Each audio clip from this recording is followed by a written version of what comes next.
이 요한복음의 말씀은 특별히 헬라 문화권에 있는 사람들에게 주신 그런 말씀이라고 볼 수 있습니다. 마태, 마가, 누가복음이 있음에도 불구하고 하나님께서는 요한복음을 요한을 통해서 짓게 하셨고 하나님의 진리의 말씀을 증거하게 하셨습니다. 다소 이 요한복음의 서두가 조금 어렵게 시작이 되긴 하지만 분명히 이것을 통해서 우리에게 주시는 핵심의 메시지가 있다고 생각을 합니다. 자, 1번을 보시면 요한복음과 창세기의 첫 선언을 비교해 보십시오라고 하였습니다. 우리 창세기의 첫 선언은 태초에 하나님이 천지를 창조하시니라입니다.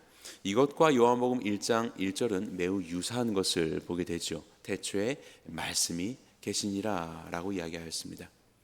여기에서 나오는 태초라는 것은 창세기의 태초는 세상을 지을 때의 태초라고 한다면 요한복음의 태초는 그보다도 더 이전에 그 시간 이전에 영원 전부터라고 볼 수 있을 것입니다. 그런 영원 전부터 말씀이라는 존재가 계셨다라고 이야기합니다. 말씀이 계셨다. 이 계셨다는 미완료 시제를 쓰고 있거든요. 미완료는 과거에서부터 지속되어 오는 것이고 반복되어 오는 것을 말합니다. 그러니까 그 태초보다 더 이전의 영원 전부터 말씀이라고 명명되는 이 존재는 계속 존재해 오고 있었던 것입니다. 그 시점을 잡는 때에도 이미 존재해 있었고 그 전부터 계속 존재해 오고 있는, 그러니까 창조되거나 중간에 생긴 것이 아니라 영원 전부터 계속되어 존재해 왔었던 대상으로서 말씀을 말하고 있는 것입니다. 그렇다면 이 말씀이 누구라는 이야기입니까? 하나님이라는 이야기죠. 하나님만이 태초부터, 정말로 태초부터 존재하시는 분이기 때문에 그렇습니다. 그래서 태초에 말씀이 계시니라, 이 말씀은 곧 하나님이라는 것을 강조하고 있는 것입니다. 태초에 하나님이 천지를 창조하시니라 라고 하는 토라의 첫 번째, 모세오경의 첫 번째 창세기의 이 선언만큼 유명한 말씀이 어디 있겠습니까? 그런데 그 말을 그대로 따와서 인용하면서 주어의 하나님이 아니라 말씀이라는 것을 넣을 때 참 요한은 얼마나 이 단어의 선택에 있어서 고민을 많이 했을까요? 여기에 나오는 그 말씀이라는 것은 헬라어로 로고스라고 합니다. 로고스. 이것에 대해서는 이번에 살펴보도록 하겠습니다. 어쨌든 하나님께서는 태초에 이 말씀을 가지고 세상을 창조하셨습니다. 바로 그런 하나님의 창조의 능력이 오늘 우리 가운데도 임하셔서 우리 안에 모든 어그러진 것들을 새롭게 하시고 재창조하시는 말씀의 역사가 있게 되기를 간절히 바랍니다. 자, 두 번째 보겠습니다. 말씀의 의미는 무엇입니까?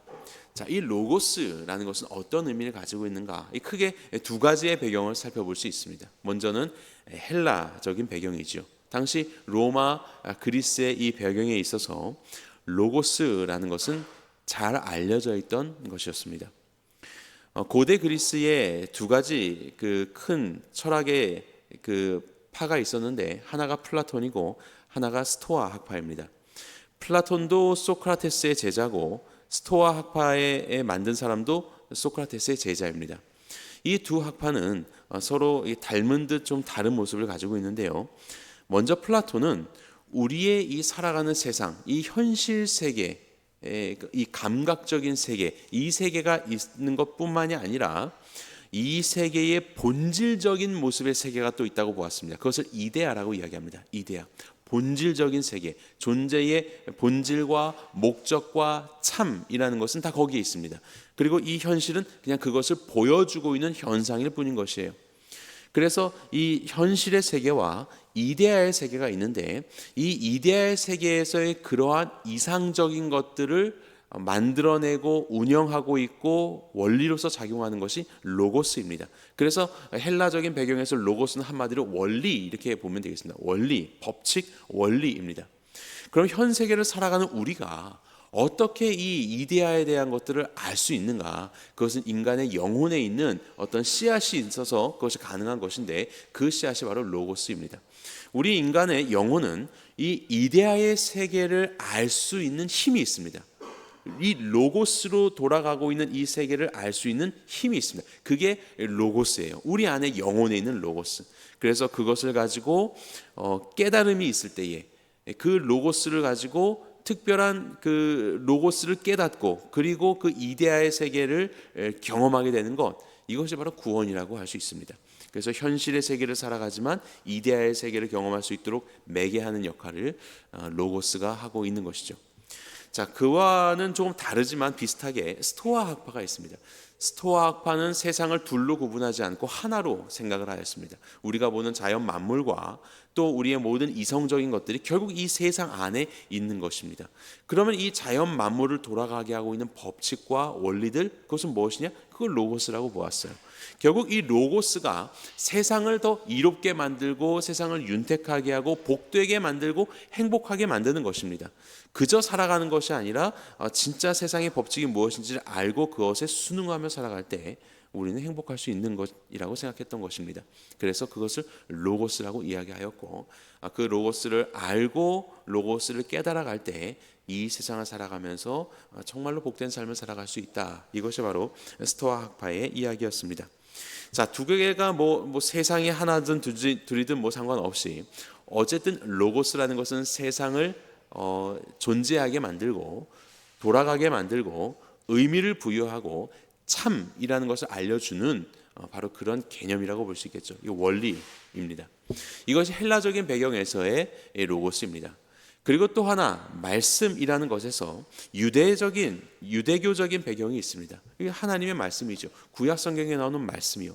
하나님은 말씀으로 세상을 창조하셨습니다. 하나님은 말씀으로 우리의 삶에 등불이 되게 하시고 빛을 비춰주셔서 인도하십니다. 하나님의 말씀이 이 하나님의 백성들 가운데 임하게 되었고 그 말씀으로 하나님의 뜻을 전달하시고 그 말씀을 앞세워서 언약궤를 앞세워서 다녔던 것처럼 말씀을 기준 삼아 살게 하셨습니다. 그것이 우리의 삶을 진정으로 행복하게 만드는 도구였던 것입니다. 그래서 유대적인 배경에서는 이 말씀이라고 하는 것에 대해서 우리는 하나님의 말씀 이렇게 볼 수 있겠죠. 그것을 또 다른 표현으로는 지혜라고도 할 수 있습니다. 지혜. 그래서 잠언에 보면 지혜와 훈계를 알게 하며 명철의 말씀을 깨닫게 한다. 곧 하나님의 말씀은 우리에겐 지혜다. 그래서 잠언 말씀을 계속해서 보게 되면 여호와께서 그 조화의 시작 곧 태초에 일하시기 전에 나를 가지셨으며, 여기서 나가 지혜입니다. 태초에 일하시기 전에, 그러니까 태초에 하나님이 천지를 창조하시기 전에 지혜가 있었습니다. 만세 전부터 태초부터 땅이 생기기 전부터 지혜가 세움을 받았습니다. 세움을 받았나니. 그리고 30절에 보면 지혜가 그 곁에 있어서 창조자가 되어 날마다 그의 기뻐하신 바가 되었다. 지혜가 창조의 일을 한다. 하나님의 말씀이 창조의 일을 하지요. 그리고 항상 그 앞에서 즐거워하였다. 바로 이 부분이 헬라적인 로고스 말씀과 다른 점입니다. 이 유대교적인 이 말씀은 인격적입니다. 여기 보면 지혜가 말씀이 즐거워하였다라고 하고 있죠. 세상의 창조 이전부터 있어서 세상 만물을 짓고 만물을 유지하고 인도하는 바로 그런 개념으로서의 말씀 비슷한 것 같습니다. 하지만 헬라에서는 이것은 인격적이지 않았는데 이것은 유대교적에서는 굉장히 인격적인 살아있는 것과도 같은 그런 것으로 지혜를 말씀하고 있는 것이죠. 자, 그럼에도 불구하고 이 유대교적인 배경이 이 요한이 말하고 있는 로고스를 다 말해주는 것은 아닙니다. 왜냐하면 23절에 보시게 되면 만세전부터 태초부터 땅이 생기기 전부터 지혜가 존재했습니다. 말씀이 존재했습니다. 그런데 세움을 받았나니 이 말은 지어졌다, 만들어졌다는 뜻입니다. 그래서 인격적이고 세상을 창조하고 세상을 붙들고 인도하는 그런 모든 기능을 다 하고 있으면서 인격적 존재인 이 지혜, 말씀이 결국 창조물, 피조물이라는 것이죠. 창조된 것이라는 것입니다. 이것이 이 이해에서의 한계였던 것이죠. 그런데 요한은 무엇을 말하고 있는 것입니까? 요한은 그 모든 것들을 아우르면서 지혜, 하나님의 이 로고스, 태초부터 있는 이 로고스는 만물을 생기게 하였고 만물을 지탱해주고 있고 원리이며 모든 것의 의미일 뿐만이 아니라 인격적일 뿐만이 아니라 그것은 피조된 것이 아니라 영원전부터 존재하셨던 하나님이시다. 곧 그 로고스가 하나님이시다라는 것을 강조하고 있는 것입니다. 그런 부분에서 당시에 많은 사람들이 가지고 있는 로고스 이해에서 한 걸음 더 나아가게 된 것이에요. 이 로고스는 하나님이시다. 신성과 인성의 완전한 결합을 말하고 있는 것입니다. 그리고 그 로고스는 무엇을 하는 것입니까? 단순히 세상을 인도하고 이끌어가는 원리로서 저만치에 있는 것이 아니라 그 하나님께서 당신의 뜻을 우리에게 알려주기 위해서 내게 계시를 주는, 나를 하나님께로 인도하며 나에게 찾아오는 성육신의 로고스라는 것입니다. 성육신 하시는 로고스. 우리가 찾아가고 돌을 닦아서 깨달아야 하고 이런 것들이 아니라 그분이 찾아오시더라. 우리가 볼 수 있고 만질 수 있고 들을 수 있는 분으로 그분이 우리에게 오셨다. 바로 이것을 놀라운 로고스라는 개념의 확장으로 또 발전으로 제시하면서 말씀하고 있는 것입니다. 이것이 바로 요한이 우리에게 말하고 있는 로고스입니다.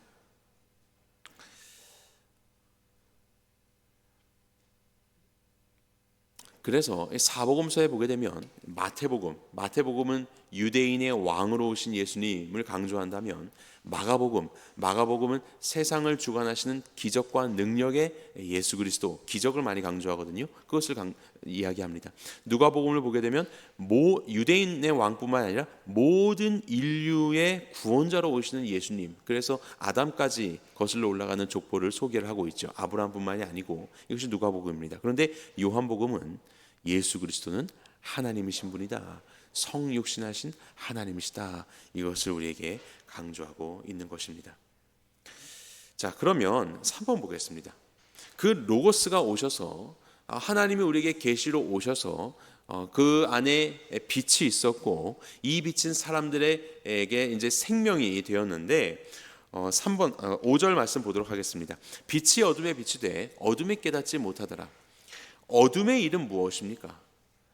빛은 어둠에게 어떤 존재입니까? 자, 어둠이 무엇을 하는 존재이냐면 여러분들 5절 말씀을 보면 어둠이 깨닫지 못하더라 라고 되어 있고 각주가 되어 있습니다. 그 성경 밑에 보시면 무엇이라고 되어 있습니까? 이기지 못하더라 이렇게 되어 있죠. 이기지 못하더라. 이게 같은 말입니다. 카탈람바노라는 말인데 깨닫다 또 이기다 라는 이제 그런 의미입니다. 우리 요한복음 12장 35절을 한번 볼까요? 12장 35절. 요한복음 12장 35절. 우리 한 목소리로 읽어보겠습니다. 12장 35절 시작. 예수께서 이르시되 아직 잠시 동안 빛이 너희 중에 있으니 빛이 있을 동안에 다녀 어둠에 붙잡히지 않게 하라. 어둠에 다니는 자는 그 가는 곳을 알지 못하느니라. 자, 빛이 있을 때 다녀서 어둠에 붙잡히지 말라고 합니다. 여기서 붙잡히다가 바로 카탈람바노, 깨닫지 못하더라, 똑같은 뜻입니다. 어둠이 우리를 압도하고 어둠이 우리를 이기려고 합니다. 어둠이 하는 일이 무엇입니까? 빛을 이기려고 하는 것입니다. 빛을 압도하려고 하는 것입니다. 깨닫는다, 알아야 이기죠. 지피지기 백전백승, 알아야 이기는 것입니다. 그래서 이 어둠이 하는 일은 빛을 억압하고 이기려고 하였고 빛 대신 예수 그리스도께서 세상에 오시자 너무나도 그것을 잘 알고 있는 사탄은 예수 그리스도를 죽이려고 하였죠. 헤롯을 통하여서 죽이려고 하였고 예수님이 광야에서 그곳에서 그 공생애를 시작하시기 전에 준비하실 때, 기도하실 때 그걸 어떻게 또 알고 가서 예수님을 유혹하며 무너뜨리려고 하고 끝까지 예수님을 무너뜨리려고 하였었던 것이 사탄이지 않습니까? 급기야는 그를 죽음에 넘겨주게 되었고 결국 죽게 하였습니다. 사탄은 알고 있었을 겁니다. 아, 내가 승리했었다. 내가 승리했다. 드디어 이 빛을 내 죽음의 권세 아래에, 무덤 아래에 가두었다. 내가 빛을 이겼다 라고 그렇게 생각을 했겠죠. 하지만 어둠은 빛을 이길 수 없습니다. 어둠은 빛을 깨달을 수가 없다고 하였습니다. 안다고 생각했지만 사실은 그는 예수 그리스도를 알지 못했습니다. 예수님은 죽으셨지만 오히려 죽음의 권세 가운데 부활하셔서 죽음의 권세를 이기셨고 그 죽음으로 인하여서 우리의 죄값을 치러주시는 대속의 죽음을 이루셨고 부활하심으로 인해서 우리의 생명의 주인 되시고 그 모든 사역의 참되심을 증명해 버리셨습니다. 이것은 사탄에게는 너무나도 치명적인 일이었고 완전히 역전되는 일이었던 것이죠. 그는 알지 못했습니다. 빛을 이기려고 하고 빛을 억압하려고 하였고 빛을 안다고 하였지만 그는 빛을 깨달을 수 없는 자였고 빛을 이길 수 없는 자, 이것이 바로 사탄인 것이죠. 빛은 어둠에게 어떤 존재입니까? 어둠을 몰아내는 존재입니다. 빛은 어둠과 함께 공존할 수 없는 것이죠. 빛은 어둠을 몰아냅니다. 그래서 예수 그리스도를 마음에 모신 성도는 어떻습니까? 우리 안에 빛이 온 것입니다. 그 빛은 보게 하죠. 그래서 생명이 무엇인지를 알게 합니다. 단순히 연명하며 사는 생명 말고 하나님이 정말로 기뻐하시는 생명, 삶이란 것이 무엇인지를 깨닫게 하시고 그것을 살아가게 하시는 거예요. 죽음에서 생명에서 끝나는 것이 아니라 생명에서 생명으로 이어지는, 양으로 생명을 얻게 하는데 더 풍성한 생명을 얻게 하는 것, 이것이 바로 예수님이 오신 것이죠. 예수님 때문에 우리는 단순히 사는 것이 아니라 정말로 잘 사는 것이 무엇인가, 그것을 알게 되는 겁니다. 이 로고스를 알 때에 참된 복을 누릴 수 있다고 생각했던 것처럼 예수님으로 인하여서 우리는 정말로 살아간다는 것이 무엇이며 어떤 것이 가장 의미 있는 삶인지를 주의 빛된 역할로 인하여서 우리는 그 생명을 깨닫게 될 수 있는 것이고 살아갈 수 있게 되는 것이죠. 그렇지만 그런 성도의 삶 속에서도 여전히 어두움들은 우리를 에워싸고 마치 우리를 이길 수 있는 것처럼 우리를 유혹하며 넘어뜨리려고 하죠. 그리고 정말로 우리는 그 어둠이 우리의 모든 것들을 알고 있다고 우리는 착각하게도 되고 때로는 그 어둠에 속절없이 우리의 삶을 내어줄 때도 있습니다. 하지만 어둠은 빛을 깨닫지 못할 뿐만 아니라 빛을 이길 수 없습니다. 하나님의 말씀을 붙잡고 있는 성도는 아주 엎드러지지 않는 것이죠. 그것이 바로 우리의 소망입니다. 그래서 말씀을 더 가까이 하시기 바랍니다. 하나님의 말씀을 가까이 하셔야 합니다. 말씀이 예수 그리스도께서 말씀으로 우리에게 찾아오시며 우리 안에 거하기를 기뻐하시죠. 그래서 우리에게 이 말씀 주신 것 아니겠습니까? 말씀을 읽을 때에도 정말로 하나님께서 기뻐하시는 말씀으로 우리를 깨닫게 해주시도록, 우리를 인도해 주시도록 나에 있는 모든 것들을 내려놓고 말씀을 대하시기 바랍니다. 내가 가지고 있는 세상의 문제들과 A와 B 선택해야 되는 것 속에서 힌트를 얻기 위해서 말씀을 도구로 삼고 이 모든 것들은 결국 그 어둠의 영역 속에서 우리가 말씀을 대하려고 하는 것일 뿐이에요. 기복적인 마음들이나 세상적인 그런 세속적인 마음을 가지고 말씀을 이용하려고 하는 것, 그렇다면 우리는 결코 말씀을 깨달을 수 없게 될 것입니다. 어둠은 빛을 깨달을 수 없기 때문에 그렇습니다. 여러분들의 모든 상황과 말씀 앞에 선 그 이유마저도 다 내려놓고 정말로 내 존재 그대로 내게 말씀하시는 하나님 앞에 귀를 기울이십시오. 말씀을 그렇게 묵상하십시오. 그리고 주께서 내게 깨닫게 해주시도록 구하십시오. 그리고 순종하십시오.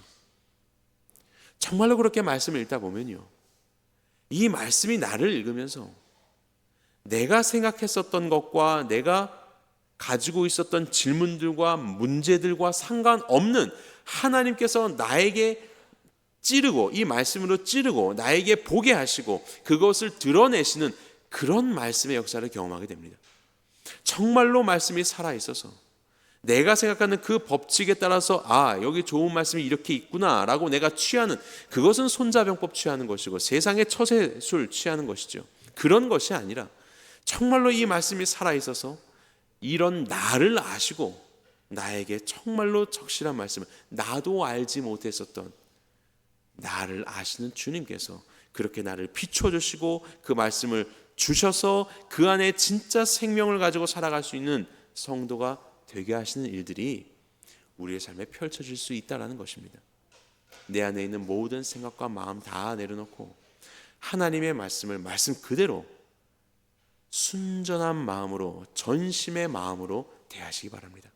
그 말씀의 능력이, 어둠을 몰아내는 말씀의 능력이 여러분들의 삶 가운데 있는 어둠들을 몰아내게 될 것이고, 세상을 창조하시고 나를 지으셨던 말씀의 능력이 우리 안에 있는 모든 어그러진 것들을 온전케 하시며 하나님의 질서 있는 재창조, 아름다운 창조를 이루어내실 것입니다. 이 살아있는 말씀의 역사를 누리시는 말씀의 사람들, 성도님들 되시기를 주님의 이름으로 간절히 축원합니다.